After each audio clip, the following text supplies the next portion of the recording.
through 4th grade leaders. This Sunday, we're closing out our big idea of stewardship. Stewardship is taking care of what you have because it all belongs to God. Just want to do a big shout out to everybody for what a great weekend Pajama Jam was. Thank you so much for wearing your pajamas and having a great time with the kids. My favorite quote of Sunday was one of the kids was brand new, and he came up and he said, "It's so much fun learning about God." That's exactly what we want. So thank you so much for participating and being such good sports. All right, as we talk about stewardship this Sunday, we're going to dive in to 2 Corinthians chapter 9, verses 6 through 7, where we talk about Paul's letter to the church and how God tells us he loves a cheerful giver. This will be our bottom line, where we use your money wisely. That's one of the best ways we can use our money is to give some away and allow God to do something amazing with it. So what we're going to do is the kids arrive. I'm going to have a little activity for them, probably a bookmark to do that just talks about being a cheerful giver. Then we will do our group lesson together. We're going to start working on Christmas songs this Sunday, so the kids get them encouraged to start practicing at home with their CDs.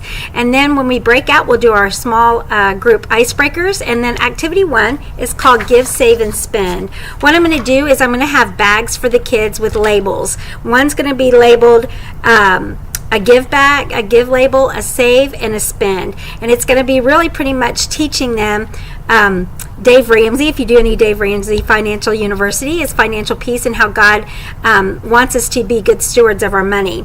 So what we'll do is pass out those containers and the labels and set out markers. The kids can decorate the bags.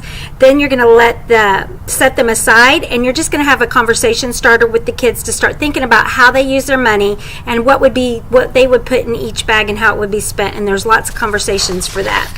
Then for activity 2, it's called Spin and Speak, and this is really just to review our memory verse activity. I will have some candy for the kids that can say the verse. It's pretty easy this month. What the kids are going to do is they're going to demonstrate how to spin a quarter and let the kids practice for a while. If the kids have trouble with this, you can even designate yourself the quartermaster and do it for spinning. Gather the kids around with their Bibles and look up our memory verse, which is Luke chapter 16, verse 10. Read it out loud, spin the quarter, and what you want the kids to do is try to say the verse before the quarter stops spinning. So it's not only to review it, applies the money piece with it, and gets the kids being able, hopefully the majority of our kids will be able to say the verse before they leave. And then there's some dive deeper discussions for our 3rd and 4th graders. You could do it with your 2nd graders if you feel like you have a mature group of 2nd graders to have some of those discussions.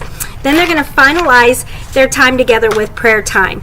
What they're going to do is keep their bags that they use during the Give, Save, Spend activity number 1. You're going to give them 5 coins each, and I have little gold coins for them, and to encourage them on how would they divide up their coins among their bag. After everyone's put their money in their bags, and these are just little chocolate coins, set the bags aside for prayer. Ask for prayer requests for the kids and pray for them that they will really think about how intentionally they can be with money this week as we close out our month on stewardship. All right, hope you're having a great week. I look forward to seeing you. We got to really get together and meet up at Huddle Up time. I have a lot of things I need to share with you that's coming up and going on. So 8:30 for first service, 10:10 for second service, and I will see you at Huddle Up time. Thanks.